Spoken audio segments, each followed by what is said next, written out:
రాహుకేతు పూజ మండపం వద్ద పాము హల్చల్ నిత్యం రద్దీగా ఉండే శ్రీకాళహస్తీశ్వర ఆలయంలో 750 రూపాయలు రాహుకేతు పూజ మండపం మెట్ల వద్ద జరిపోతు పాము హల్చల్తో భక్తులు భయాందోళనకు గురయ్యారు. సమాచారం తెలిపిన ఆలయ అధికారులు వెంటనే సంఘటనా స్థలానికి చేరుకున్న ఎస్వైఎస్ సుదర్శన్ రెడ్డి, ఫారెస్ట్ అధికారులు దాము పాముని చాకచక్యంగా పట్టుకుని గోనె సంచిలో బంధించారు. అనంతరం రామాపురం అడవుల్లో సురక్షితంగా పామును వదిలేశారు. దీంతో భక్తులు గండ నుంచి తప్పించుకున్నామని ఊపిరి పీల్చుకున్నారు.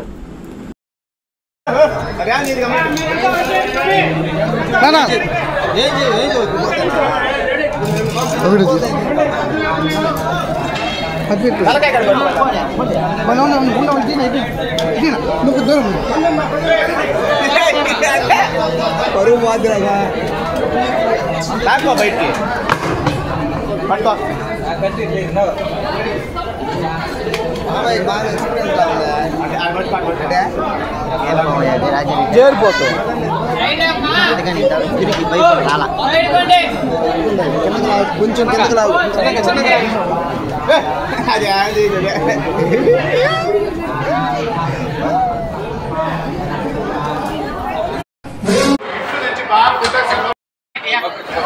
అది